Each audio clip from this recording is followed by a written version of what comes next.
Thinking we're here again for another 90 minutes to discuss this world view of the Buddhas about how things exist, what happiness is and what suffering is, and how to learn to use it as tools to help us develop our own amazing potential so we can be a benefit to others. So are there any questions from our last meeting? Have you thought about some things? Have you got some questions about what we've discussed so far? If not, we can continue. Nothing there, Mary? There's none in the chat, Venerable. Okay, Anna, good darling. So let's continue then. Okay, so the summary of what we've discussed. This view of karma is like it's Buddha's worldview, really.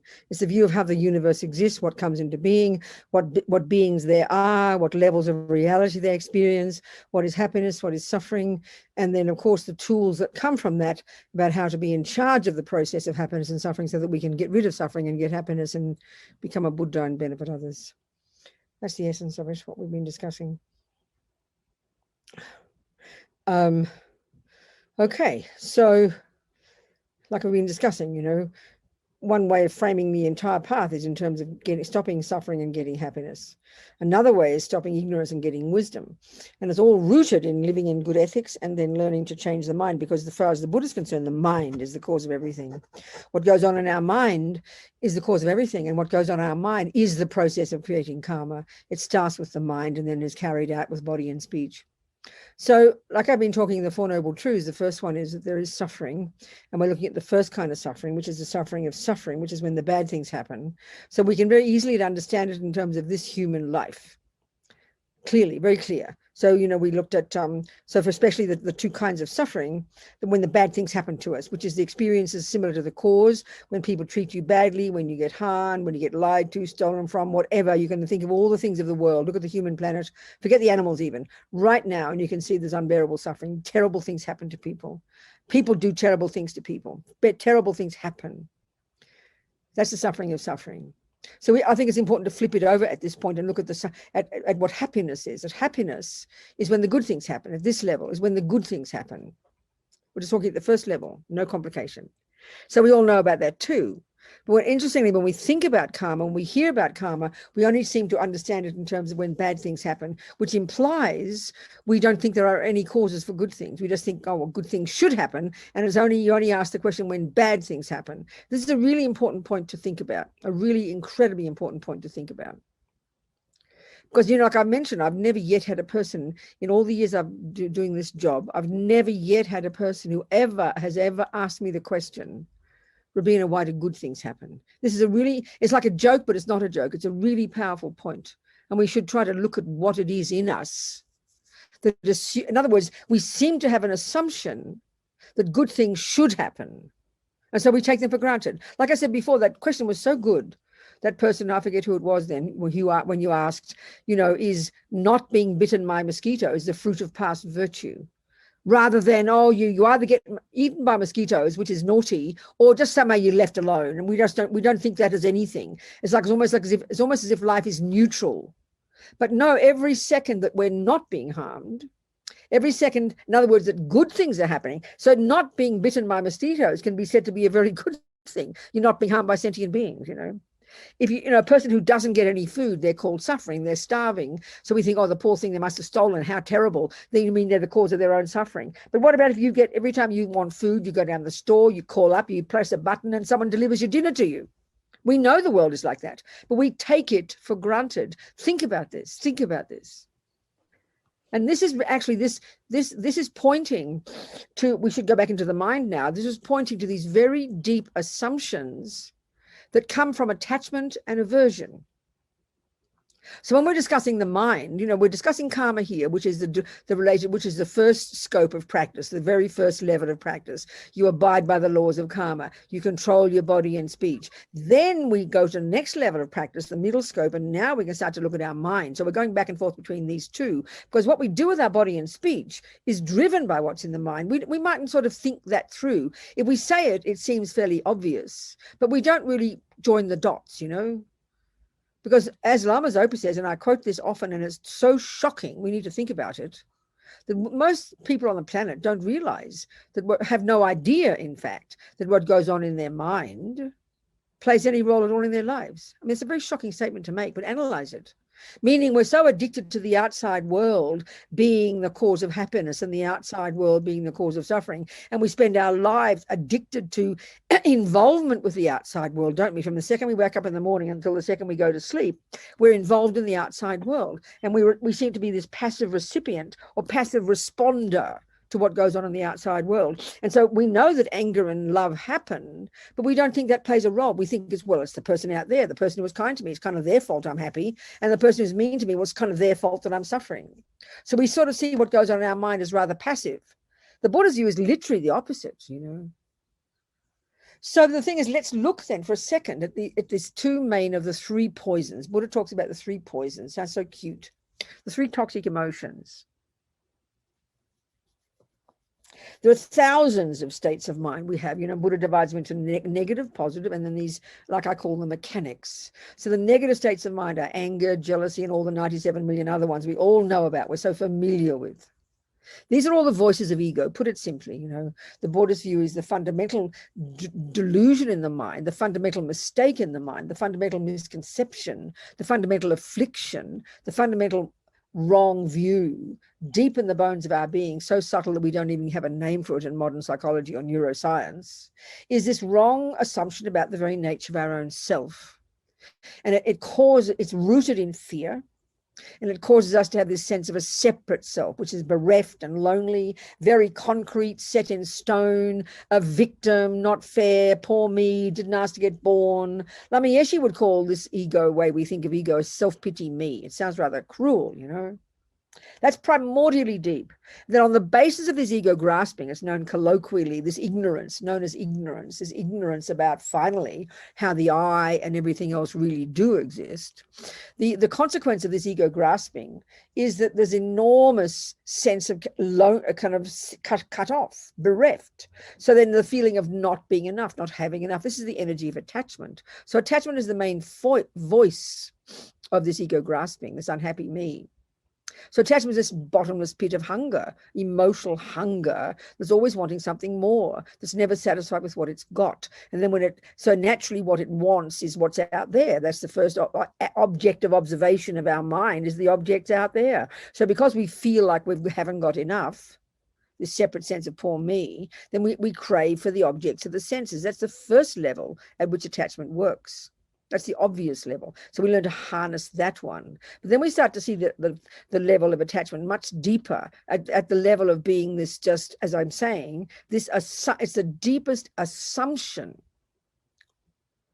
that I must get only the nice things. In other words, attachment is like a junkie that can only stand, only bear, only wants the nice things. It only wants what the fantasy I wants. So we might all agree that chocolate cake could do the job one day, but two people at the table, one might be carrot cake and one might be attachment, and one might be chocolate cake. We know that the objects of this craving are different for all of us. So it depends on our, the karmic connection, depends on their personality, which object it is you are convinced such that when you get it, you'll get happiness. Because we are believing that when we get the object that attachment points out, aha, there's cake, when we get it, we'll get the happy feelings. So attachment is this junkiness that's actually working all the time, not just occasionally. It's there all the time in the bones of our being. And being brutal about it, it's this constant, first of all, it's this constant emotional hunger that's based on the assumption that I'm not enough. So we always want more. And the tragedy is when we do get what we think will be causing happiness, we're never satisfied with it. So keep wanting more. As my mother used to say to me when I was a little girl about food, because that's one of my attachments, the more you get, the more you want. This is outrageous. This is exactly what Buddha's saying. I would think about that, This is what drives us.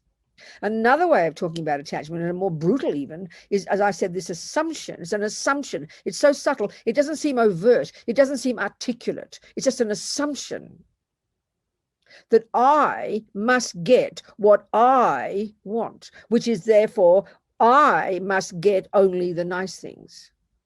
So this is the assumption. So the assumption is so deep.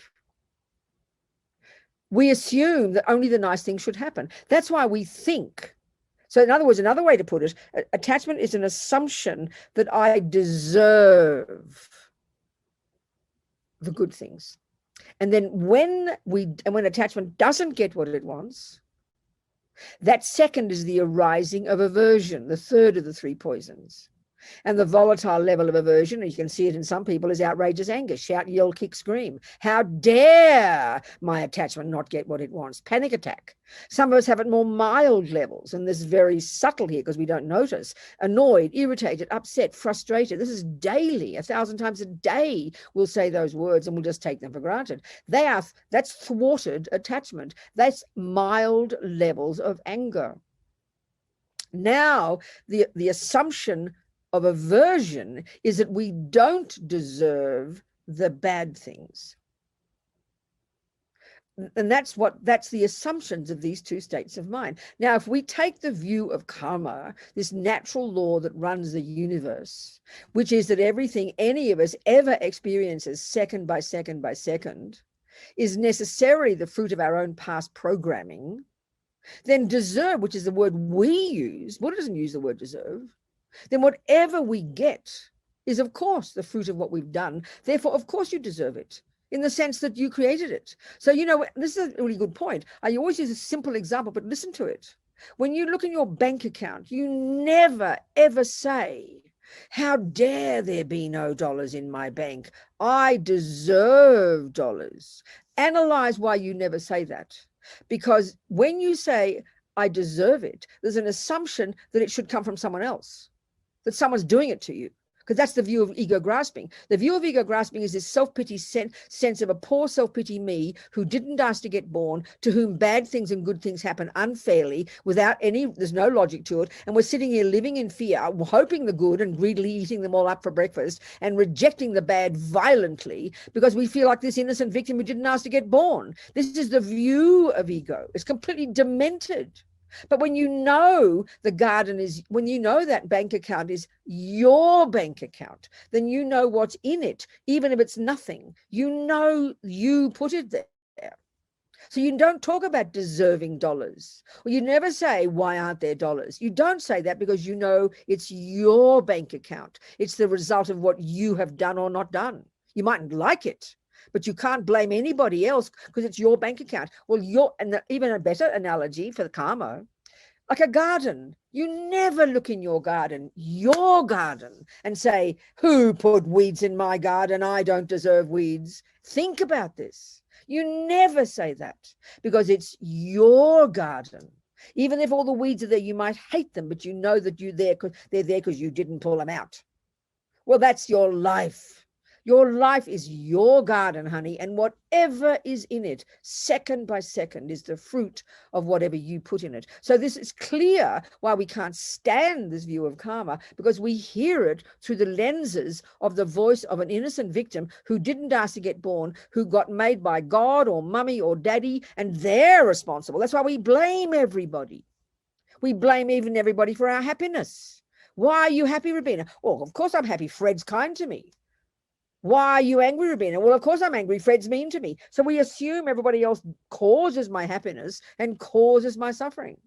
So we have this feeling of being an innocent victim. I didn't ask to get born. We say it like that.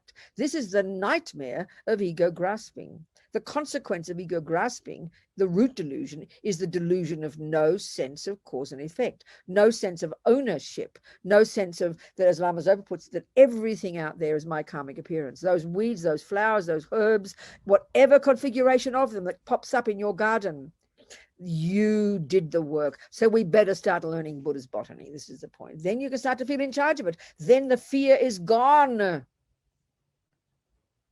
because you're in charge. It's so powerful. This is the consequence of living with the view of karma, Nothing to do with blame, nothing to do with punishment and reward, And then you don't use the word deserve, which is so heavy. Oh, you mean she deserves suffering? Don't talk like that. If the flowers are there, you deserve those flowers. You own them. You grew them. And the thing is, with flowers and dollars in the bank, you'll never forget that you own them. You'll never forget that you worked hard for those few dollars. You'll never forget that. And therefore, what's the consequence of that is you won't waste them. You don't even like wasting $1.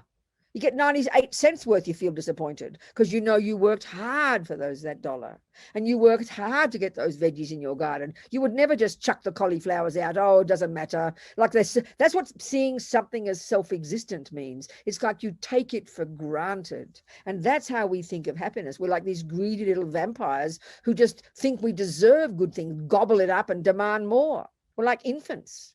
That's attachment. It's the mind of a greedy infant. I'm not being mean. And the point is about this, it's not to blame us, but we should be weeping when we see how this is why we suffer. We should have compassion for ourselves. That's what Buddhists try to tell us. But the Buddhists, the Tibetans and the Indians, they talk in very fundamentalist ways. So it sounds very brutal, you know. Sounds like you just have got to blame yourself and feel guilty. No, responsible is the word, accountable. And then when you realize that, and you can be accountable like a miracle, and then you look at the suffering of most beings, your heart breaks for them because they don't realize. Humans, forget about animals. Most humans don't realize we're the cause of our suffering and we're the cause of our happiness, and we're in charge, and we can be. This is profound when we can live like this. So the assumption of attachment is that I deserve only the good things. So we eat them all up, but we don't. So in other words, we don't think there's a cause. We just deserve them. You better give me happiness, please. Give me more, you know. It's greed. It's so sad because we don't realize we have to create it.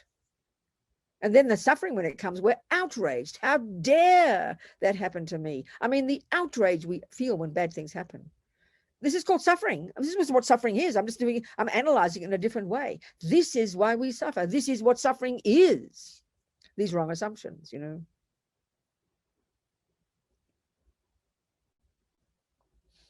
And it takes time to see this process deep in our bones. So we change all this, start being accountable, and then owning the good things. And that means never for a second, even if you're just sitting there, wake up in the morning and the food is in the fridge, you know, you'd never waste it. It's like walking out into your garden and seeing all the cauliflowers. You'd remember the work you did. You'll never forget, and you would never waste those cauliflowers. And you'd be humble because you know you worked so hard for them, and you'd treasure every one. So you'd enjoy them, and then you'd happy to share them. And then, of course, because you knew you grew them, every time you eat a cauliflower, you have to grow more. Whereas we just eat up the good things greedily on this hubris of attachment. I deserve it. Oh, aren't I lucky? We try to sound humble. Oh, aren't I lucky? The universe is so kind to me. No, the universe is not kind to you. You are kind to you, but don't waste it. That's the point about karma, when it really comes to it, not to waste the good things and to want more. But we don't like thinking this way because we think it sounds like you're greedy, you know. No, be delighted that you got veggies and you wake up in the morning and your health is reasonable, but you negative karma falling on your head. It's the beauty of virtue. Don't waste it. And it's a very dynamic rather than passive. Oh yeah, life's so boring, nothing's happening. You know, no, everything's a second that things are just nice. That's virtue ripening. We just tip it down the toilet, demanding more, please, as if somebody else would give it to us.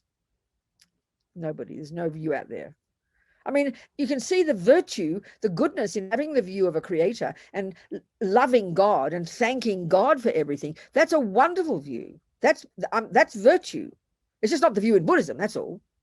But that's a good view. This is humility there, and you don't waste it, and you're so grateful to God every day for giving you a good life. Nothing wrong with that. Better than the arrogance of attachment that assumes you deserve it and give me more, and then blame your mum when you don't get it, which is a tendency of the materialist world with respect to us.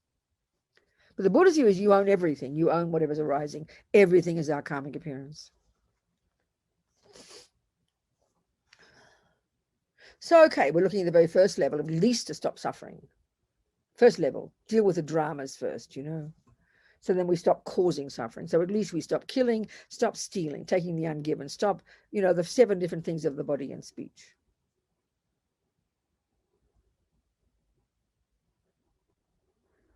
So now, okay, the really powerful way to do this, once we, let's say, have decided we're a Buddhist and we commit to being a Buddhist and we take refuge in the 3 jewels, then we would take the 5 layperson's vows, or any of the 5. Or you might jump in the deep end and become a nun, you know, like I did. I took refuge first, then I became a nun. So I took the vow. So there's 3 sets of vows in Buddhism. 3 sets of vows that relate to the 3 levels of teachings. The first ones are called the vows of individual liberation, or in the Sanskrit, patimoksha, individual liberation. These are the vows related to the first and second scopes of teaching. They're the vows related to the wisdom wing. I like to use that analogy. There's a wisdom wing and a compassion wing.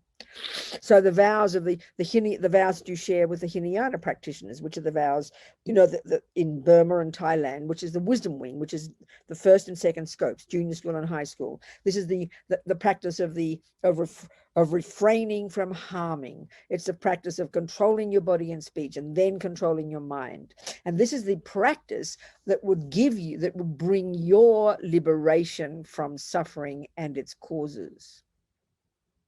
Individual liberation.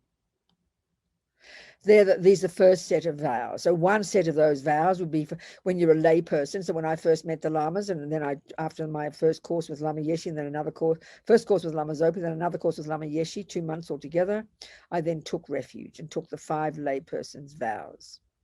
Then I decided I'd be a nun, so I went to Courtin Monastery, and I became a nun a year later. So I took the vows of the pratimoksha vows of the monk or the nun, and there's lots more of those.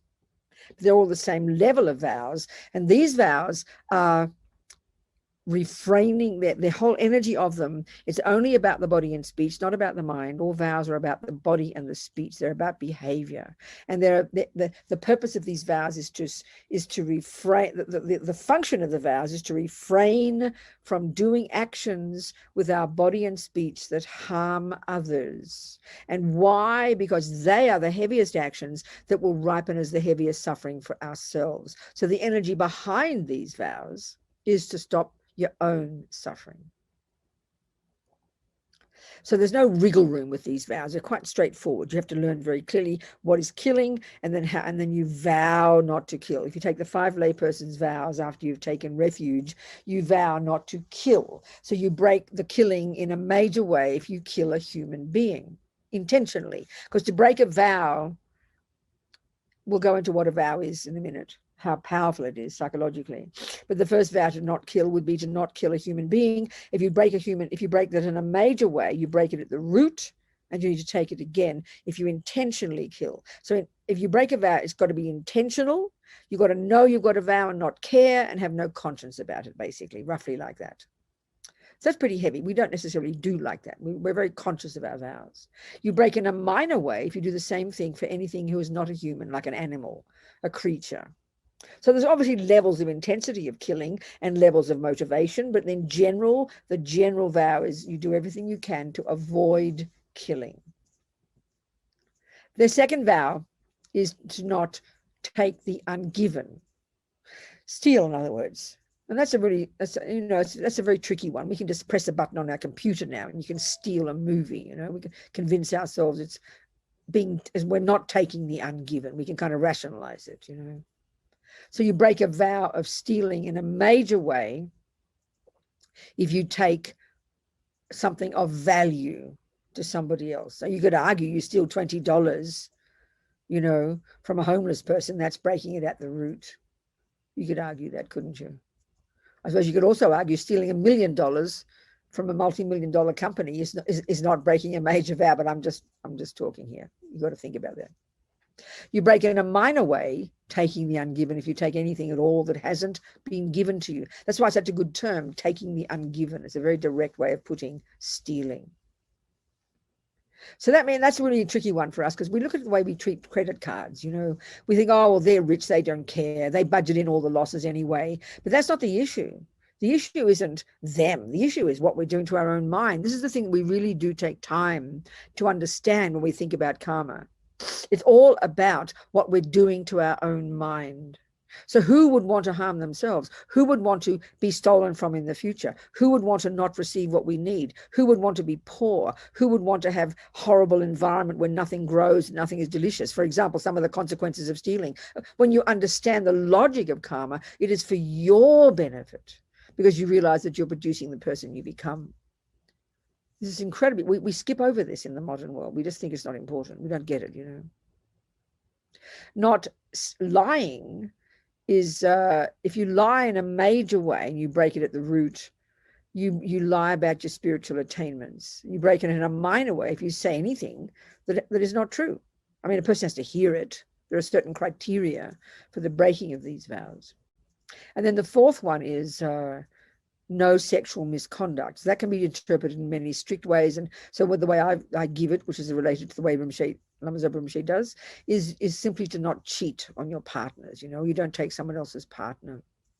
His Holiness just gives it as not raping. It's interesting, And the fifth one is no intoxicants. You don't have to take all these 5 when you take refuge.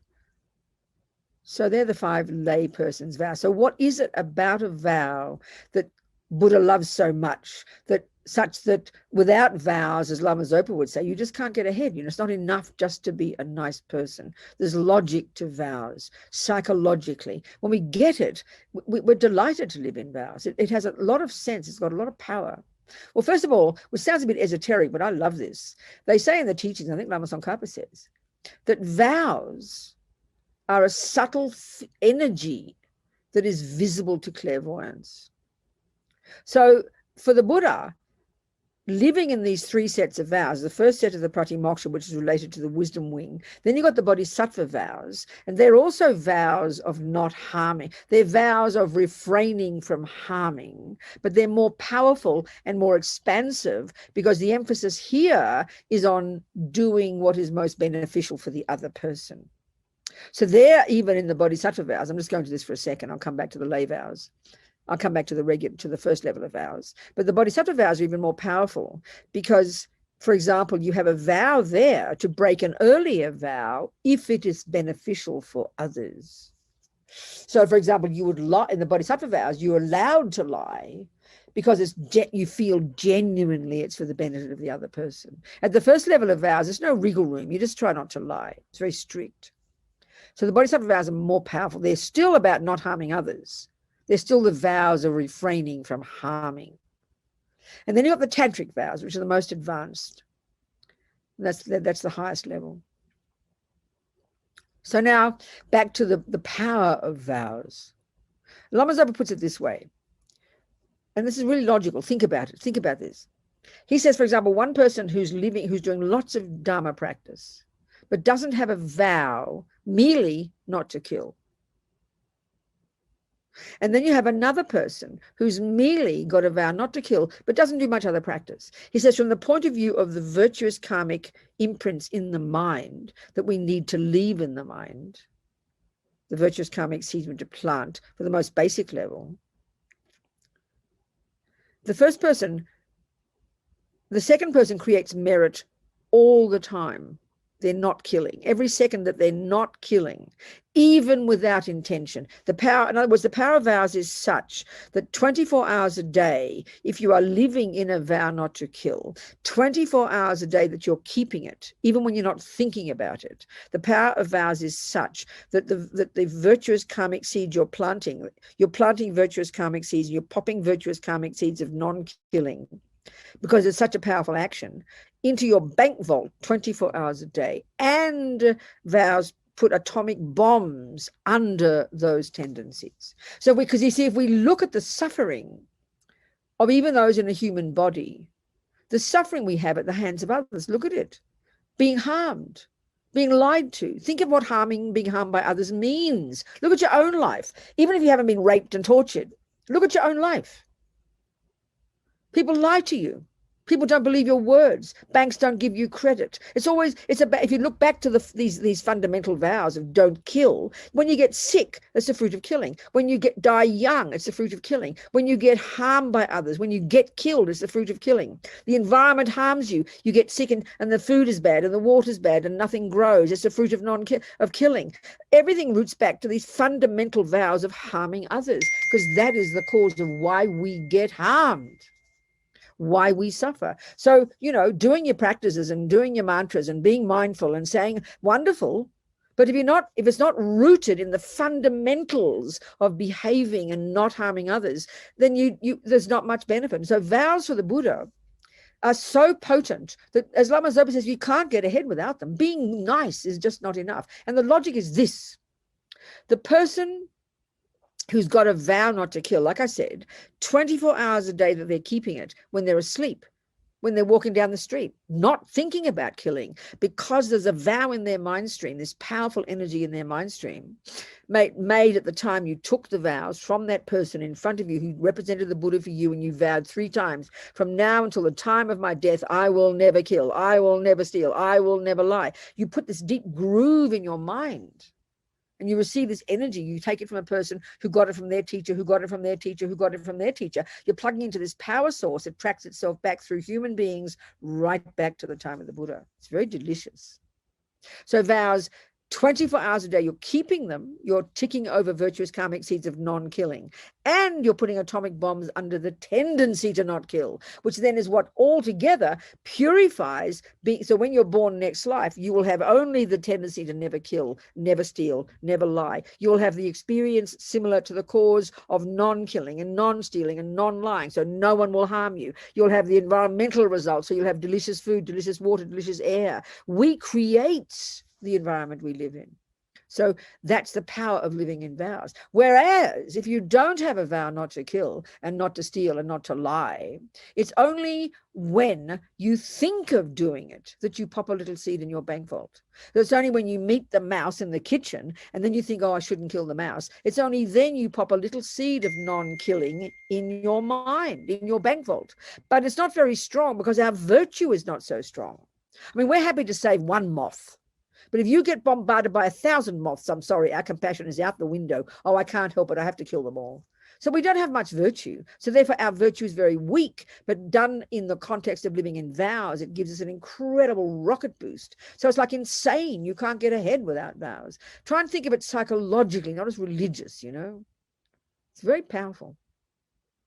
So I want you to ask questions about that if you have any, please.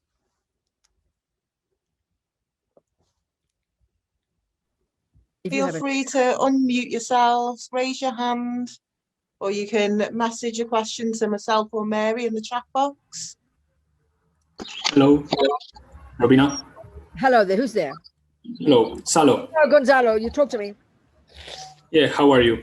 Thank you very much for your, thank you very much for the teachings. Good. I was wondering, living in vows means to having take the vows from a teacher. Is that what it means? I think, okay, put it this way. We're talking about sort of general good ethics, aren't we? Lots of people live in not killing and not stealing and not lying. So what we're talking about is a very specific set of vows coming from the Buddha. That he gave them to his people. They gave them to the next students. The next students gave it to the next students. And so they especially talk about the unbroken lineage of vows. It's got to be unbroken. It's got to be alive, like a living lineage. Otherwise, it just becomes myth. So this, what we're talking here specifically is this set of Buddhist vows coming from the Buddha. Yes. Okay, so it's not like every morning waking up and saying like, I'm not going to kill, I'm not going to steal. It's like... No, that's pretty intense and pretty incredible. It's not being critical. That's amazing. Anybody would think in ethics. Now, that's incredible. But all we're discussing here is the Buddhist approach to this set of vows that are within the Buddhist framework, given a certain way, taken from a certain person, expressed in a certain way. Perfect. But in general, this is why the Dalai Lama is always talking. If you get past all the religious components, then living in good ethics is the most marvelous thing to do. I mean, of course, but we're just giving a particular description of them taken in the framework of Buddhist set of vows. Do you understand? That's yeah, perfect. Thank you. And is there a chance to I mean, take refuge or take vows in this context of confinement? Yes, I think lots of people. I know lots of people. Well, in our center, Thupten Norby Ling, I think Geshe-la, he won't do it. But I mean, other teachers, such as, for example, people, I mean, I've been given permission by Lama Zopa to give vows and refuge, but I usually don't do it in this center because Geshe-la is the boss teacher. So I know I give it at other centers, you know. I'm not trying to be mean about this center, but Geshe-la is very traditional and he will not give it online. He will not give it online. But I know other center teachers like me who've been given permission by Lama Zopa, I will do it at other centers who don't have a resident teacher. So yes, the answer is yes, it is possible. Great. So you have to connect with the teacher you like. The way to do it for you personally, if there are teachers that you like, you need to find a way to communicate with those teachers and ask them if there's an opportunity to take refuge and take the layperson's vows. Great. Do you understand? Okay. Thank you. Yes. We have a question from Tracy and then Stephen in the chat box. Good. Talk to me, Tracy. Hello. Hello, sweetheart. A very quick question about karma. What happens when you have something very terrible in your life and you think, okay, so that is what I had in past lives, and then you have something that is so wonderful, environment, you live in a beautiful place. The only way that I can think about it is that you have a garden and you're growing a flower and you also have weeds. That's it, darling. It's a very simple way to put it. We can see that life is multidimensional. I mean, you know, for example, you can have the best relationship in the whole planet with one sister, but live in hell with one colleague at work the same day. So we can see we have different connections with different people and we have different karmas. Of course, absolutely. It's the simplest way to put it. It's not one dimensional, Tracy. We can have lots of different karmas ripening, as just exactly as you said. Yes, exactly.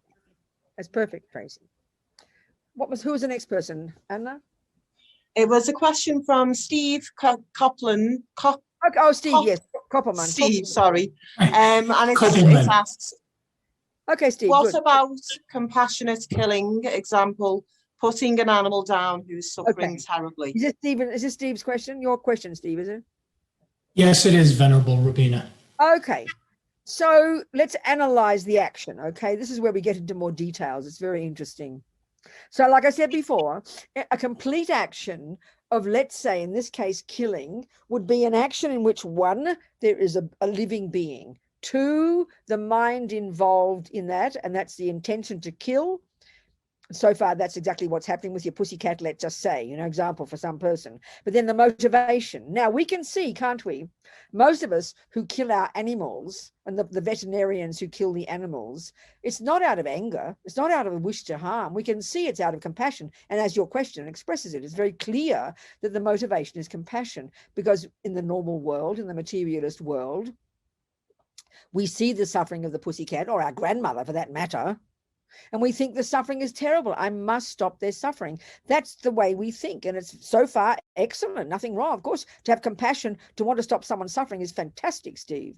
So then, of course, now we get the Buddhist view, which tells us that that consciousness of your pussycat or your grandmother will continue and take another rebirth after it leaves that body. And the fact the karmic process is described in detail. The process of death is described where the karmic seed in the bank vault of a little pussycat or the bank vault of your grandma is the particular karmic seed that will cause their next rebirth, coming from the bank vault of your pussycat, their own actions. That seed is triggered before the pussycat stops breathing. It's a very detailed description of the process. So we're all got millions of karmic seeds in our little bank vaults, right? Positive and negative. Now, the difficult part is at the time of death, it's described again in detail, you know, I think you've been at the teachings for this. There's thousands of these karmic seeds in the mind, but the process of death involves, as the process starts, very powerful grasping kicks in, which is intense attachment, which is very fear-based. This is every being. It's just a natural thing. This intense grasping kicks in, and that grasping is a trigger that triggers the karmic seed. So if the grasping is really strong and the fear is really strong, and we can't know about that because we're not clairvoyant, unless your grandmother or the pussycat, then that grasping is the trigger that will trigger a negative seed that will then be triggered, and then we'll throw that, as they say, throw the pussycat's mind into an even worse suffering rebirth once the mind leaves the body. So that's a strong possibility. We can't guarantee it won't, but at least we can do, this is the Buddhist view, because we're not clairvoyant, because we don't have the wisdom to see all the karmic seeds our grandmother or the pussycat have created, the very best we can do for them is to try and give them as much peace and painlessness as possible, give them drugs, put your little pussy in a peaceful environment, you know, make it feel really safe and secure, which at least calms its mind down, which is the main thing. And then you listen to mantras, which can bless its mind, which can trigger, which will then enable it to be more peaceful, which can then trigger a virtuous seed. This is the wish, you know, and your grandmother the same. So because the thing is, it's not a question of, oh, you're naughty, you shouldn't kill. Is because we don't have the wisdom to know with confidence that at the time we kill them, a virtuous karmic seed will be triggered, which will give them a decent future rebirth. So because of that, we do as much as we can to make their death peaceful. And that's one of the most precious gifts we can give. And often we can see, because the default view in our materialist world is, oh, yes, it's suffering, so it'll stop suffering when it dies. But here we've got this added component about the mind continuing. So there's ways of helping a person die that is very compassionate and is kind and can help their mind become peaceful. This is the main thing. And if their mind is peaceful, then that will trigger a virtuous karmic seed. That's the approach. Do you understand, Steve? Thank you, Venerable Robina. And just as a note, New Mexico passed a statute just this session that allows a Death with Dignity Act, they call it. Yeah. But it actually allows, you know, somebody who is terminal, yes, with certain conditions, that they can actually give them drugs to stop their life. I understand. And it's becoming more and more common, isn't it? Everywhere. I understand. So it's for the Buddhist one, it's quite a tricky one. And this is the logical, but it's not moralistic. You shouldn't do it, you're naughty. It's because we don't have the wisdom. So of course, it's all based upon the assumption that the consciousness continues, Steve. And that clearly is not the materialist view, you know. So on the face of it, it is very compassionate. I mean, it is because, you know, indeed, we do have the right over our life and death. Of course we do, because there's no creator. We do have the right. But I remember His Holiness one time when he talked about women have the right to have an abortion. Of course we do. It's our body, you know. But like any decision we make, it needs to be based in the wisdom of the likely consequences. So this is the Buddhist view of the likely consequences. So when you factor that in, it's a very different scenario, you know. Thank you very much, Venerable. Okay. Thank you, Steve.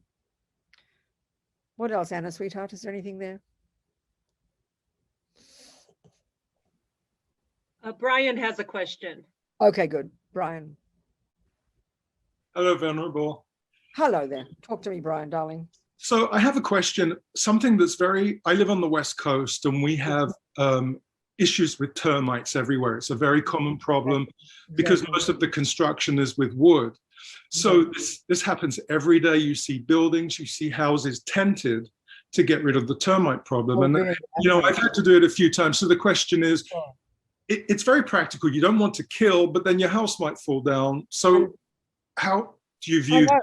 No, it's a really tricky one. All we can, I mean, it's like anything. All we can do is be informed. If we take the Buddha's view, listen to it as carefully as we can, and if we wish to factor it in, no one says we have to. If we wish to factor it in, then first, I mean, whether it's the ants that, I mean, in Santa Fe, for example, that last house I lived in, you just live with ants all the time. You live with the ants. All kinds of ants come and live with you and enjoy the food, you know. So you've really got to develop a whole different attitude. I mean, you hear these wonderful stories about the Tibetans. I mean, they generally speaking didn't kill because they've got this is their culture, that, you know, that, I mean, some of them eat, you know, they kill a couple of yaks, I think, and that's about it. Now things are so different because they don't, you know, forget the yaks.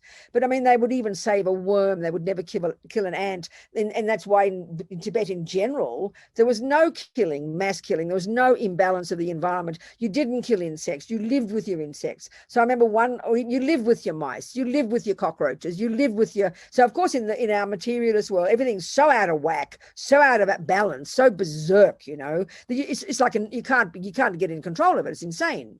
But in Tibet, you just didn't have that. And so I remember this one Lama, when he did his retreat for several years, a long retreat, Geshe Rabten, in his little kind of poetic text that he wrote about his retreat, he talked about, in his simple little hut up in the mountains in Dharamsala, he talked about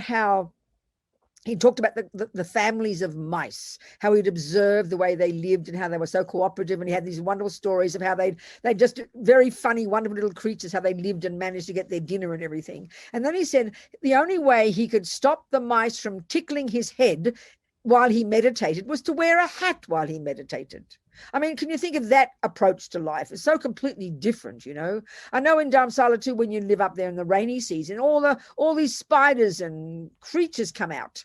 And so you just learn to live with them. You do what you can to avoid them. But there's, you know, among the Buddhists, and certainly the Tibetans are still, I suppose, and anybody who tries to be a Buddhist, you develop slowly this attitude that you don't want to kill. So then you do all sorts of preventative things, you know. So I don't know what the preventative is for termites. I've got no idea. But what I'm getting at is, I'm not trying to give a simple answer. There's no simple answer. I'm just talking in general, the whole approach, you know. So I know that, but the other thing to think about besides preventative, first of all, my feeling is we are so intelligent in our culture, we're so brilliant intellectually, that once we decide to do something, like when you decide you don't want to kill, you've made, let's say your person's made the decision, I don't want to kill. So then once you've decided that, that shifts everything. That changes your view to the creatures who live in your house. It changes your view to the ants and to the rats and to the cockroaches and indeed to the termites. And so then you've tried to look for, and I think there are lots of this, you've tried to find ways to get to the root of the problem. And I'm not saying there's the root of the problem with termites. I'm not saying there's a solution. I'm just talking. You find ways to do everything you can to avoid killing. I mean, given the fact anyway, don't forget, Brian, that we're just by existing, we're killing. Our body is a walking zoo. Even if we eat vegan, the food we eat has caused the death of millions of little mice and millions of little creatures. You can't avoid it. We can't live there thinking we're holy saints because we eat vegan. No way. We just, by existing in this nightmarish samsara, we harm each other. It's the nature of the universe. So all you can do is, what I'm getting at is another point here. It's more subtle. If we decide, let's say you become a Buddhist and your person takes refuge, a person takes a vow to lie, to not kill, does not kill, sorry, that completely kind of starts to shift the way you see life. And then when the more you understand karma, and the more you realize that if you do meet termites, or you do meet a rat, or you do meet ants, you more and more realize that they're your karmic appearance. You've got some karma with these sentient beings. It's not just some accident. So those termites think it's their house. I mean, they think it's their dinner, right? That's what they think. So we've got some strong, intense karma with those particular termites. They're your termites, honey. They're not just termites in general, because every sentient being we meet, we have a karmic connection with that sentient being. That one mosquito who takes your blood, I know it sounds hilarious to us, you've got a karmic connection with that mosquito. And then that means if they're harming you, then you've harmed them. So when we take the view, this view, you see it differently, then you're trying to find methods to do everything you possibly can to avoid termites in the first place. And then also, this is another aspect that's more subtle that we would never think about, but this is absolutely fitting with the view of karma.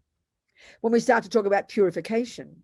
So the purification of karma is the first step would be, for example, is to regret the harm we've ever done. And if you think of those termites, when you do this first step in purification, which we'll talk about, maybe it's going to be tomorrow, the first step would be to regret strongly whatever you did to those termites 50 million years ago. Who knows damn well what it was. Whatever life it is, there's a karmic connection between you and those termites. You've clearly eaten their house before, or whatever you like. And this is a serious view, although it sounds like comical to us, that there's a karmic connection with you and those sentient beings. You know, you've harmed them in the past, because if they're harming you, the logic is you've harmed them, and it's personal. Karma's personal. So when you strongly regret whatever you did in a past life to harm these termites, and then the next step is you have compassion, and the next step, we'll talk about it, you do the purification, and the next step is you vow never to do it again. Don't be surprised those termites will go away. I'm not joking. I've heard so many stories of people, when you actively take responsibility for the actions and you regret the harm you've done to those particular beings, you have compassion for them, you purify it, and you vow not to do it again.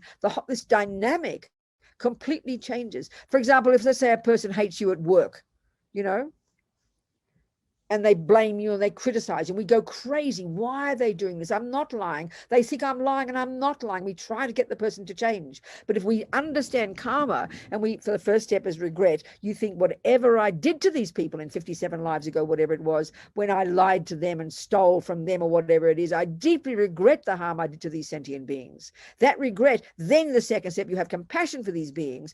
Don't be surprised they'll stop criticizing you, because you're changing the situation. You're changing the dependent arising. I'm just talking like this, Brian, not giving you a magic bullet, a magic solution. Where's Brian gone? I can't see him. He's maybe on my next page. Excellent. Thank you.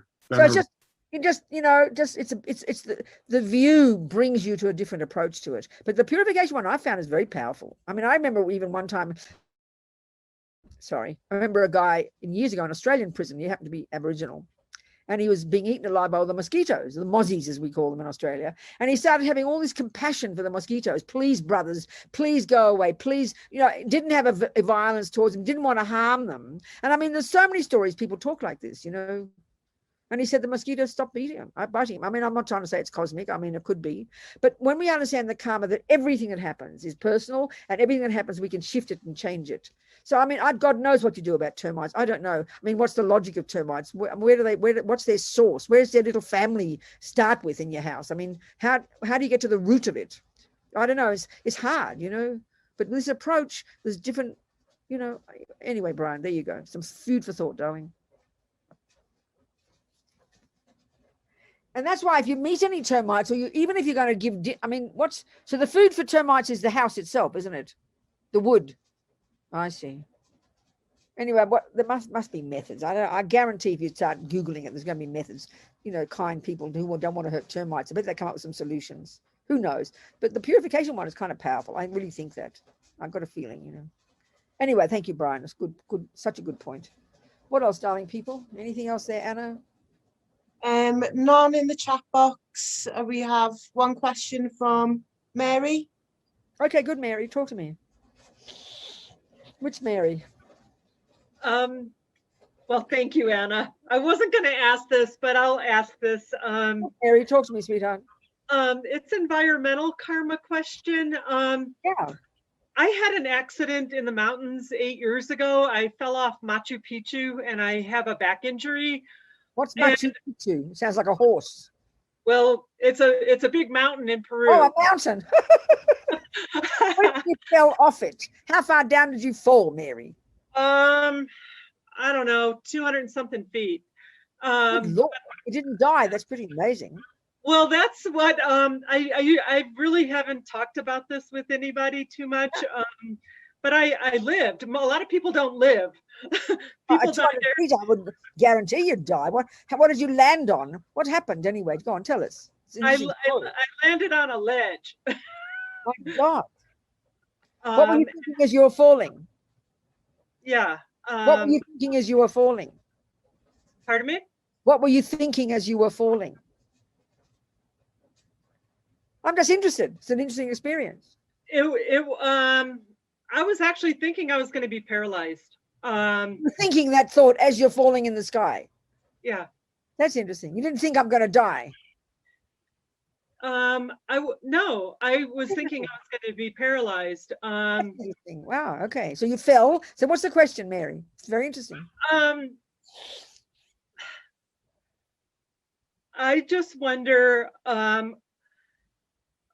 did I have some karma with Peru, or did I have karma by not Peru, darling? Nothing to do with Peru. Of course, you got some karma with a piece of land, but the whole point is, sweetheart, you did. I mean, there's a story of a young Tibetan nun that I met in Kathmandu in the hospital I had to go to just to get a brief procedure a couple of years ago. She was 26. She was in a helicopter with 6 other people in the middle of the forest in the mountains of Nepal. The helicopter burst into flames and everybody else was disintegrated into nothing. She fell out of the plane into a tree, landed in the tree. Her robes were caught in the tree and she fell on the ground. She was conscious. She looked to the left and there was her telephone. She picked up her telephone and there was a line. She rang her father and they sent people, and 10 hours later they saved her. So, honey child, she didn't have the karma to die. Same as you. That's all. So simple. Your petrol tank of non-killing hadn't run out yet. So aren't you fortunate? Do you understand? That's it. Thank you. Suffering you experience is due to your past karma, but you could say it wasn't a complete karma of killing. You didn't die, How amazing. So then you're making the most of your life now. How marvelous. So that's the answer karmically. You didn't have the karma to die. I mean, look at that young nun. It was like a miracle. Everybody else disintegrated. There was nothing left of them anywhere. And she landed in a tree, which obviously broke her major fall. She broke every bone in her body, and then fell on the ground, had her tights on so she didn't freeze to death, and she rang her daddy. I mean, it's like a miracle, but it's not a miracle. It's due to virtuous karma that she didn't have the karma to die in that particular case. All the conditions didn't come together for her to die.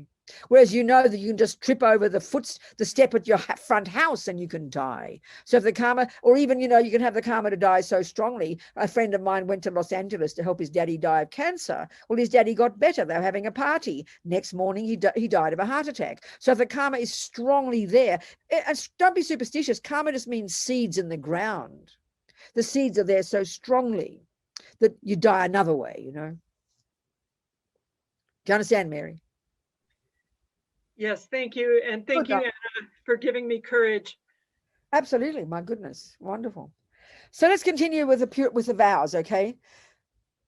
So, Gonzalo's question was very good because so many people live in ethics. This is what His Holiness. He's really into what he calls secular ethics. He doesn't say to people, you got to go and take a vow, Gonzalo. He doesn't say you got to go meet a Buddhist monk and take a vow with them. He just says live good life, because virtue in its nature will only bring happiness, can only bring happiness. So it's the natural, it's like ethics, good people, a good communist, a good whoever. But it happens to be, as I said to Gonzalo, we're talking about the particular approach in the Buddha's teachings, taking the particular set of vows coming from the Buddha, tracking through the people in an unbroken chain since the Buddha. So that said, this is the Buddhist approach to living in vows. That's all, So, like I said, there are 5 layperson's vows, which you can take once you've taken refuge. These vows, you would only take them once you've taken refuge, Often it's given at the same time as the refuge ceremony, and sometimes it can be given at another time. So then, of course, with these vows, which is subtle, as I said to you, Tsongkhapa says, I think there's a subtle physical energy visible to clairvoyance. Vows are so potent psychologically. And I've got a feeling that makes sense, yourself. Let's say I've got a relationship with a boyfriend and you just like each other. And then one day you decide to formalize it. That's very powerful for your mind. And that's called a vow, isn't it? Okay, they call it marriage, whatever you want to call it. Even if between the two of you decide you're going to invite a bunch of friends, you get dressed up for a party, you look at each other and you vow to each other, I will not this, I will do this, I will do this, and I will do this. It's obviously more powerful than if you don't state it like that. And this is the point about the psychology of karma. Okay, this is a good one. This is a good example. Let's say Gonzalo has a mouse in his kitchen and I have a mouse in my kitchen and Mary has a mouse in her kitchen. 3 scenarios. Each of us has a mouse in our kitchen. Now, the second one is, remember, the mind involved in the action. So let's say, Mary doesn't see the mouse. So there is a mouse there, but Mary, so we go to the second point, intention to kill the mouse, and then the motivation. But Mary doesn't see a mouse. But the third part of it is the action. Her foot goes on the mouse. And the fourth one is the mouse dies. But her mind is not involved. She has no intention to kill. If there's no intention to kill, because she doesn't see the mouse, therefore there's no motivation. So how can you say there is karma? You could argue there can't be karma because karma has to be the mind. The karmic imprints are put in the mind. The mind is not some passive recipient. The mind, imprints in the mind are what the mind does. If the mind is not having an intention to kill and the mind has got no compassion or no compassion, then how can there be, you could argue, how can there be karma? There is discussion. They talk about maybe there's some subtle imprint, but in general, it's evident. I could be walking down the street and see a homeless person. The first object in this first action of generosity. There's a person there. That's the object. Second, intention to give $20. Motivation, compassion. 3, I do the job. I give the dollars for the homeless person, gets $20. That's a complete action of generosity. Now, the same with the mouse. Gonzalo might see the mouse. I might see the mouse. 1 is the mouse. 2 is intention. I will kill the mouse. Motivation, anger. 3, I do the action. 4, a dead mouse. Look at the difference between Mary's action and my action. It looks identical to an onlooker, but the difference is my mind involved in it. That's where the karma is so powerful. It's the same with the generosity. Mary might be walking down the street and see the homeless person, number 1. Number 2, there's no intention to give. She might even be thinking, oh, look at that smelly old homeless person. She mightn't even want to not give. But 3, the $20 falls out of her pocket. And 4, the homeless person gets $20. But Mary doesn't create any virtuous karma of giving $20. Her mind was doing the opposite. So it's what your mind does, the intention and then the motivation. This is what we have to pay attention to. Now, this is not saying you go around killing people with a good motivation. No. Because you can even see with killing your pussycat that your motivation was, and this is a really good, let's just discuss it further, Steve. So let's say you kill your pussycat. I know we call it putting it down, all the polite words. I'm being blunt on purpose. But let's say you decide, because you're a materialist and you've got the view that the pussycat is suffering, and it is suffering, and you do have compassion, no doubt. So listen to this. So 1, there is the pussycat. 2, your mind involved. Intention, I will put my pussycat down. 3, and then the motivation, compassion. You can't, the suffering is terrible. 3, you get the job done. You get the vet to do it. 4, the result, a dead pussycat. So now, for you, that's fine. You could argue that your compassion, because you see the motivation is what colors the whole action. So the motivation of anger when I kill the mouse is what makes it so negative. Here, the compassion, let's say just Steve, whoever, is really compassionate. You really are weeping at the thought of the mouse suffering, and you really believe that when it dies, its suffering ceases. So your compassion is fine. Karmically, for you, you're okay. But you should ask the question, I wonder if I did actually benefit the pussycat. So, of course, the Buddhist view would be there is no certainty, like I said before, that the pussycat didn't go from the frying pan into the fire. You cannot be certain, unless you're clairvoyant, that a negative karma of the pussycat was triggered because it died with such fear, let's say, and then it went from a much worse suffering rebirth. So from that perspective, you haven't benefited the cat at all. But of course, we don't ask that question in our culture because we just have an assumption that its mind stopped. So we've got to look at these things, So 1 is your role. The $20 one is a good example. The guy got his $20. He's happy, but Mary didn't create any virtue whatsoever. So there's 2 things. 1 is the karma that we create. And then if you really got wisdom as well, then you also, fortunately, benefit the other person. So, wisdom, compassion, as His Holiness says, is not enough. You've got to have wisdom. Meaning well, as Lama Zopa says, is not enough. You've got to have wisdom. And of course, the wisdom we're discussing here is the first level of wisdom is the wisdom of clairvoyance. I mean, that sounds like a joke to us in our culture. We can get that when we get single point of concentration. So as an example of this, I always like to tell this story. Lama Yeshe, my Lama, the founder with Lama Zopa of the FPMT. Lama, when my friend Harry, years and years and years ago at Courtin Monastery in the early 80s, late 70s, one of the monks there, one of the Sherpa monks, was very sick. Most of the monks there were from the mountains, right? The Sherpas at that time. So he was trying to help the monk. He got a doctor, and he happened to mention to Lama Yeshe he'd found a doctor to help the monk. Well, Lama just said to Harry, and Lama was Harry's Lama, his guru, so Harry trusted Lama. Lama just said, no, he doesn't need a doctor. He'll be fine. Leave him alone. So Harry observed the monk got sicker and sicker. And then eventually the monk went up to the mountains, back to his family, and he died. Now, that would sound like Lama Yeshe doesn't care. Lama Yeshe didn't help the monk get a doctor.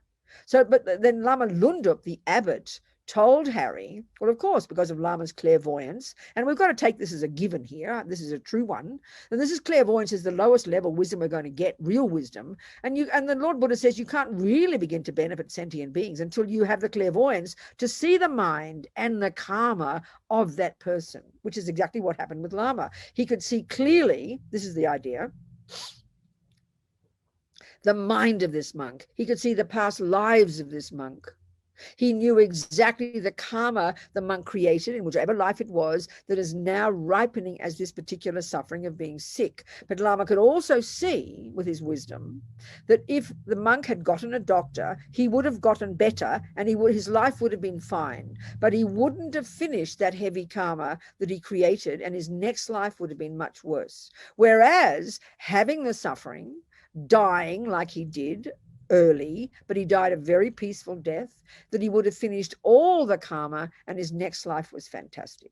Now, this is a very sobering story, you know. This is just pointing to the level of wisdom that we need to cultivate in order to really benefit sentient beings. So when we think about how we are now, we do have compassion, there is no doubt. But because we've got so much attachment, and this is part of the problem with our pussycat and our doggy woggy, we don't realize that our compassion is completely overridden sometimes by our incredible attachment. And because our attachment can't stand, only wants happiness. It only wants the pussy to be happy. So we can't stand the thought of that suffering. In other words, our compassion for the pussycat is really polluted by our attachment to make everything lovely. And that often was what drives us, and we don't like to admit it. I mean, we're so attached to our pets. We spend a fortune on them. If they keep having to pay these bills and more bills and more bills, of course, we don't want to admit it to ourselves. I can't keep paying all these crazy bills. I've got to kill the damn cat. But we put it in nice words to ourselves. So it's really just out of our own self-centeredness half the time. You know, we're so attached. We have all this. I mean, you know, the way I remember watching one animal show, it was hilarious. This woman, you know, she had prams for her little dog. She had little shoes for her little dog. She had little kind of all these. I mean, it's out of attachment. We create all this stuff, thinking we'd be so loving and kind to our animals. But then when they're inconvenient, we bloody well kill them. I mean, we're so gross, really. We're so embarrassing. We should be shocked by how self-centered we are, you know, when it doesn't suit us. Like, grandma's costing too much money, get rid of her. And honestly, it's almost like that now, even with our grandmas. I'm not being rude, but check what my point is, because we've got so much attachment. Whereas, you see, I remember vividly one time, years ago, there's this one woman in London, this is back in the 70s and 80s. She was a correspondent with Lama Zopa when he was a little boy. This lovely lady in London who had a nice husband and 5 children, all lovely people, and lived in a nice house and money in the bank, and a nice person. And then she got sick and was in the hospital. She had to get a new liver and a new lung and a new whatever, a new leg. I'm just joking. But somehow we focus on the body, don't we? You know, we focus on making the body lovely. So her hospital, she had the best insurance, the best hospital, the best bed sheets, knew all her new bits of her body, all nice, but she was miserable and depressed. Now then you've got, so trying to, you know, keep her alive, because we can't stand the thought of death, isn't it? Now then you've got Lama Zopa's mother. I remember Mary Colony, who's Harry's partner, and they're in Colorado now, 3 or 4 hours north of me. Mary's in long 3-year retreat, and Harry both spent years in the mountains up there in retreat. Harry even in his cave naked, a great yogi, you know. They're both Americans. So anyway, Mary would tell me about Lama Zopa's mum. She probably had cancer of half of her organs, dripping blood from the different organs. She probably had no teeth. She was old and sick and broken, but she was famous. Her mind was radiantly happy. She was full of compassion.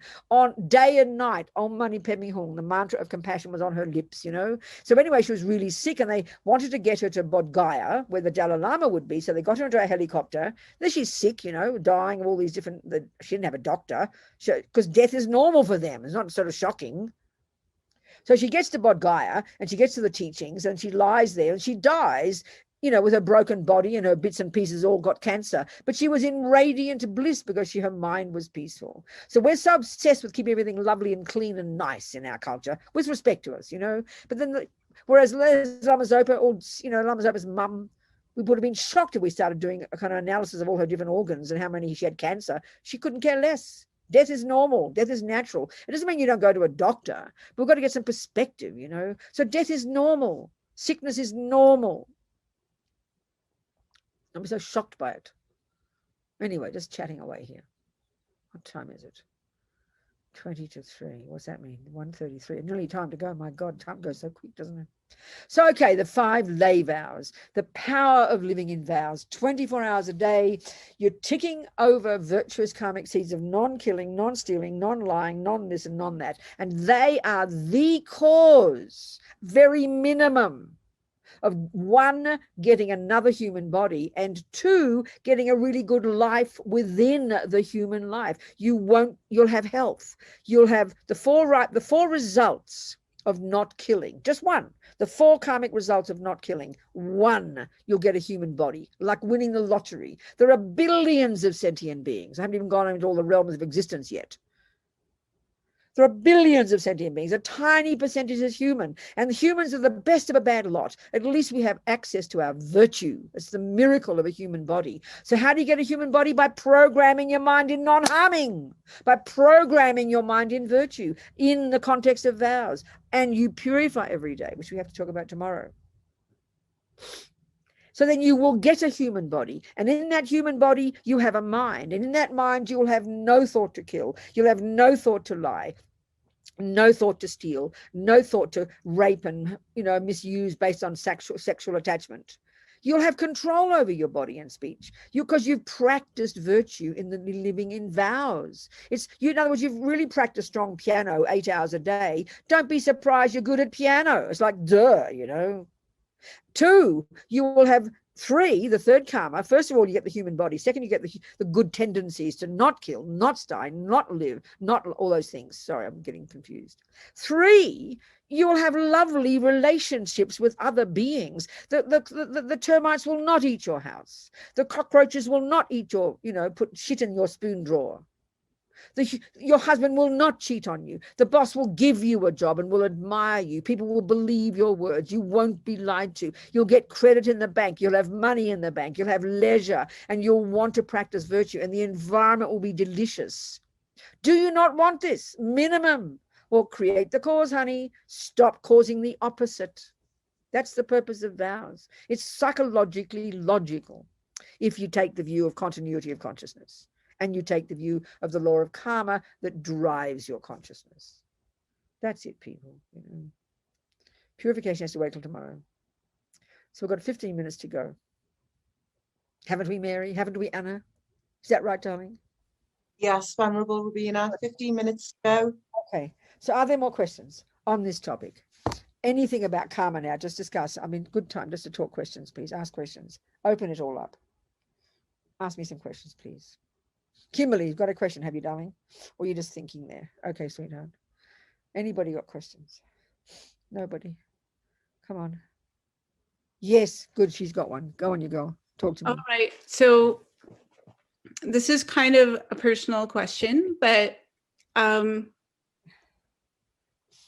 was wondering about what you said about karma from a previous life and the monk who was sick, and Lama Yeshe decided or knew that he would be better off finishing that karma. Yeah. I've wondered too about karma and if I'm finishing off a negative. Of course you are. There's no question about it. This is the logic of it. This is the logic of it, Kim. If you've got something that you have, and I know about it, then it is obvious that it's the fruit of your past actions. And so by having it, and this is what the miracle is, darling, look on the planet, people suffer, right? But they don't think of it as purification. They don't think of it as the result of negative actions. They just think it's not fair and how dare it happen to me. So it increases more negativity. But at least if you've got suffering within the framework of understanding karma, let's say, then you can learn to deal with it and learn to see it in a different way. And then you can learn to use it, to recognize its unbelievable, powerful purification. It's like putting atomic bombs under negativity, and how marvelous that it can happen when you're conscious, not when you're just miserable and angry and blaming and not fair and why me, which is the terrible suffering of how so many people suffer when we have terrible sickness. I see that so much. Yes, wonderful. Because I and other people, it's a really rare, but it's usually like a fatal injury, and I somehow I'm still alive, probably because of previous good karma. But that's right, exactly. I'm supporting other people on groups who are not getting access to medical care. I went through it too, and they're suffering from the injury, and I can't do a lot about that, but I see the psychological and emotional anguish. Exactly, darling, exactly. And it's a tough one, isn't it? I really want to help. I really see people that are angry. Yes. They feel like doctors are purposely writing bad things in their file. And so they're dealing with reputation. It's so painful. And I just was wondering about any advice when I'm talking to someone who is in agony spiritually. I understand, darling. I mean, all you can do is have the wisdom. Kim, all you can do, darling, based upon, first of all, your own understanding. You can't blurt out the Buddha's teachings to people. That's arrogant. But all you can do is based on your own understanding, according to where you're at with your interpretations of Buddhism and karma, which help you, let's say. All you can do is have empathy and compassion. And that you've got to know a person's mind before you help them. I mean, maybe you'll discover one of these people has got a lot of faith in God. Well, you help them work with that. You encourage them to have faith in God. You encourage them to know that God has a plan. You can't say that to a person who doesn't have faith in God. So you've got to have some wisdom that knows their minds. But sometimes you can't make it all go away. You can't make them perfect. Or the best you can do, what I'm really saying is be loving and empathetic and just listen to them and be loving and kind. And the more wisdom you have, the more you're able to say the words that might help them. The thing that helped me was just teachings and the Lama and prayer. And then, what are you saying, Kim? Sorry. What happened to me was just practicing. Exactly. I understand. That's right. Working with mantra, and then it that anger and the core of it just went away. It was gone like that one day. On the basis of this, you can be of use to others, sweetheart. Do your best. Yep. Thank you. Very good. I'll keep trying. I just wish there was like some kind of healing for patients, for their hearts and minds. But you being loving and kind can help them hold their pain. Okay, thank you very much. Thank you, Kim. Thank you, sweetheart. Who else is there? Yes, Hillary, talk to me, sweetheart. Yes, well, I was wondering if you have anything to say about this. I had the strangest and most amazing experience of my entire life that I've never been able to tell anyone about, but I thought this would be a good time to talk about it. I had the opportunity to, to meet His Holiness the Dalai Lama in Dharamsala at his home. Yes. Yes, and it was, of course, unbelievably auspicious and so grateful. But something happened. I walked up to him, and I didn't expect to do this, but I took his hand and I said, Kundun. And I put his hand to my head, and all of a sudden I had this strong electrical feeling in my body, and I knew that I had said Kundun. I had said that to him so many times. I see. Okay, I understand. Yes, exactly. I understand. Yeah, and I was just, I had electrical charge after that. Yes, I understand, darling. So what's the question? No question. I'm wondering. Oh, okay. It felt like some insight into like many lifetimes of maybe being around him. It makes sense. It makes sense if you think of karma, doesn't it? Obviously, there's a connection, and you did that out of spontaneous devotion, and then the connection. Obviously, yes, of course. I mean, if you said even Kundun, which is that means presence in Tibetan. That's how they refer to His Holiness, Kundun, the presence. So clearly, it's that, of course, darling. So whether you've got the tendency to want to kill somebody, or whether you have the tendency to want to in relation to His Holiness, each of them in their own way tells you the karma you've got, so clearly, yes, of course, darling. It's very wonderful. So treasure that and delight in it, and then just reiterate your wish to continue to practice and never give up, so you can become like His Holiness, isn't it? And keep Him in your heart. I mean, He's your guru. Clearly, He's there. You can have more gurus than one, but clearly there's a connection. So you hold that very specially. Very special. Thank you for telling us, Hillary. Thank you. Never waste it. Don't waste it. Nourish your heart with it. Perfect. Thank you, sweetheart. Thank you, darling. What else, people? What else? Robina, we have a question in the chat, which is around the Mahayana precepts on the 26th of May. Yes. Victor is asking if you could talk a bit about that, please. Oh, okay, very good. Thank you so much. Okay, so the 26th of May is one of the holy days, one of these fairly kind of powerful days in the Tibetan lunar calendar, okay? Let's have a look at the calendar. It's one of the lunar calendar, as you know, is a different configuration from the calendar that we have. So it changes every year, and these astrologers work it out, and it's kind of, they have 1 month, 2 month, 3, and then they have 20 up to 28, sometimes 29 days, sometimes in each calendar. So the 26th of May is the 15th of the Tibetan lunar calendar. And the 15th is always the full moon day. The 30th is always, or the 29th, depending, they change every time, is the new moon day. And then certain days in the calendar are said to be very powerful for karma. You know, the influences of the subtler physical energies of the environment play a role, you know. So the 15th is a full moon day. And on this particular one, it's the day that we celebrate the birth and the enlightenment and the parinirvana, the passing away of the Buddha. And it's also a lunar eclipse. So this is said to be super powerful. So as Lama Zopa Rinpoche says, this is from the calendar that we started it in 1999, actually, when I was doing Liberation Prison Project. We started it, we started in Mandalay, and then we took it over the Prison Project. We started doing it. And now the Prison Project still puts the calendar out, but you can get it from the fpmt.org. You look up Dharma dates and you'll get it there, or you can buy the calendar yourself. But what it describes is, let's look at the auspicious days, see what Rinpoche says and the astrologers say. So the birthdays and anniversaries of the holy beings, so the karmic results are on these particular days are multiplied by 100 million, as cited by Lama Zopa Rinpoche in the Vinaya text, Treasure of Quotations and Logic. So days 1 to 15 of month 1, which was back in February, I think, that was the special days of miracles, they call those. And then day 15 of month 4, which is now, they call it Sakadawa, month 4. Or Dawa means moon, so it's the 4th moon.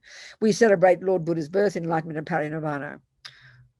And then said to be, it multiplies the merit we create on these days, they said to be. It's sort of like, it's like sort of certain days you get extra, you get kind of multiple percent return on your investment sort of thing. I mean, I just use the simple analogies. So on these days at the center and the other centers, Rinpoche requests us to do certain activities. So what are we going to do on that day? What are the practices? Anybody looked up on the calendar? What are we going to do on that day? I think I'm supposed to be leading it. I don't know. Let's have a look. TNL. Hang on. What are you going to say? You're leading precepts at 5:20. Okay, so very good. So one of the practices we do is there's this particular set of vows that on the face of it look like and sound like the lay vows, the pratimoksha vows, but they're within the Mahayana because the motivation is compassion, is bodhicitta. So they're said to be very powerful, and Lama Zopa loves this practice. And but you take them for just 24 hours. So that in general, the purpose of living vows are like this. Okay, more to say about vows. A good way to think about vows, we usually think of it as something that's put on top of us to squash us, you know. But like I said about before, when you think of all the laws, all the vows you have to learn. Okay, vow is a decision to refrain from something. Now, if you list the number of things that you have vowed to refrain from when you drive a car, you will have a list of hundreds. Think about this. But you don't complain. You don't say, oh, who's going to tell me what to do? I'm not going to do what I like. I can put the foot on the accelerator at the same time as the brake. Who do you think you are to tell me what to do? No, the vows of how to drive a car help you become a better car driver. Guess what? Duh, you know. So you learn them happily, otherwise you'll die. Well, the same here. These are the practices the Buddha's recommending that you do to turn yourself into a marvelous person. Good Lord. Who'll be happy in the future and have nobody harm and nobody steal and nobody lie and nobody take your children from you and nobody abuse you and nobody not believe you in courts. Look at some of the suffering we all have because we've done those actions before. So this is the reason you don't want to, you don't want to die on the road. You want to burst your engine into flames. So you don't put your foot on the accelerator the same time as the brake. You don't drive backwards on the bloody freeway. You don't go in the wrong lane. It's logical, and we learn them and we memorize them. Same here. That's the benefit of a vow. You should be so blissed out to take a vow. So the Mahayana vows, these 24-hour ones, on the face of it, they sound the same. The first 5 are the same, but there's 3 extras, except the difference is here. So you vow for the 24 hours. You do it at dawn. This is a practice. You take it from somebody first, I won't be giving it because it's not my job in this center, because Geshe-la is the boss. So that anybody you can do these 8 precepts. If you've taken the vows formally first from somebody, then you then find to take them. But if you haven't taken them, don't worry, you can still participate in the ceremony, and you make the aspiration to take them again one day formally from somebody. But you can still participate in it. So the 5 vows: you vow not to kill for the 24 hours. You vow not to steal, not to lie, but not just not sexual misconduct, but no sexual contact at all. And remember, the purpose of the vows here is to refrain from letting your crazy body and speech be driven by anger and delusions and attachment. So it's a sensible thing. You're harnessing your energy. It's like you go to learn tennis. You vow to not do a million things so you can be the best tennis player. Same here. You're turning yourself into a virtuous person, into a moral person, into a person which will bring you happiness. So the vow, and then the extra 3, you vow to only eat. You can do 2 meals a day, but the best way to do it is you eat 1 meal a day, and you eat before noon. You got to stop eating at the time noon comes. As soon as the church out here rings its 12 bells, you put your food down. So you got to start eating early. When I do precepts, I like to have my main meal as my breakfast, so I eat early anyway. So then, and you vow also, because this is coming very much from the Indian tradition of really trying to harness your sensory energy. So you don't eat any of the foods that are said to be kind of energizing, like you don't eat meat, you don't eat onions, you don't eat garlic, you don't eat, no, they're the things, like those things to calm your senses down. So you have 1 meal, and then afternoon you can have drinks, but you can't eat anything that turns, basically putting it bluntly, that turns into caca. If it's solid, some kind of solid food, no solid foods afternoon. Sometimes you can have your 2 meals a day, have your breakfast and your lunch, but a nice way to do it is have 1 meal a day. And you also vow not to wear any jewelry. In other words, you don't adorn your body. You kind of keep silent and quiet for the day. Not silent, but your body, you calm your body down. You don't wear your lipstick and your perfume and your earrings. You don't also vow not to play music, because you're trying to control your senses for 24 hours and live in virtue. And it's said to be very powerful because it's within the framework of the Mahayana. And it's for 24 hours, from dawn on the first day until dawn the following day. So any questions about that? Yes, Kim. Just a little bit of karma here. On that day, I'm just learning about this now. I didn't know about it. My electrician is coming to put 200 amp service in my house, and he's cutting off my internet for 24 hours. No choice. So my main attachment. What's so sorry, what? My internet is being cut off. I know. So what's your question, Kim? It's no question. It's just remarking. What are you telling me? Oh, I'm just asking that if it's. You ask a question. What's the question? It's not a good question. Please, sweetheart, talk to me. I just need to be clear. What's your question, precious girl? I think I was excited because you were saying that this is a day to refrain from our. Yes. So what's the question, precious girl?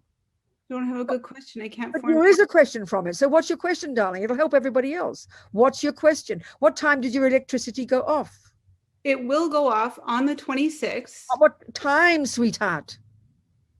In the morning. What time? 8 a.m. Good. So you take the precepts at 5 a.m. So you're fine. Okay. How wonderful. Are these are the lay vows, the precepts? No, sweetheart. I just told you they're called the 8 precepts, the 8 Mahayana precepts. They're different from the lay vows. I said that before and I didn't say it clearly enough, so I'm very sorry. So I'll repeat it. I said before, these are like, the face of it, they're like the lay vows, the pratimoksha, but they're in the framework of the Mahayana. So they're called the 8 Mahayana precepts. Precept and vow mean the same. But so that the vows are to not kill, to not steal, to not lie, to not have any sexual contact, to not take any alcohol or intoxicants, to eat just 1 meal a day before noon and eating not those kinds of foods, to not sit on, another one more is not sitting on high beds. The framework for that in Buddhism, among the Tibetans, is that there's this very strong thing. The higher you are hierarchically, the higher your seat. So you sit on a high seat is kind of like arrogance. So not to sit on high beds and not to listen to music. That's the 8 vows, and you can take them at dawn, and then you can very happily live them, and that's marvelous. So then there you go. Well done, Kim. Anybody else? Nothing in the chat. Okay, good. All right. Well, then we can finish, and we can talk about the next part of the first stages of practice, the junior school, the entry level, the first component, the first part of the Lam Rim, the lowest scope of practice, abiding by the laws of karma, controlling our body and speech, which is the first level of karma, to protect us from future suffering. This is the logic. It's like giving up sugar so you don't get diabetes. And then even more powerfully living like that in the framework of keeping vows of good ethics. And then even more than that, purifying, which we'll talk about tomorrow, this marvelous practice. As Lama Zopa says, we're insane not to do it every day.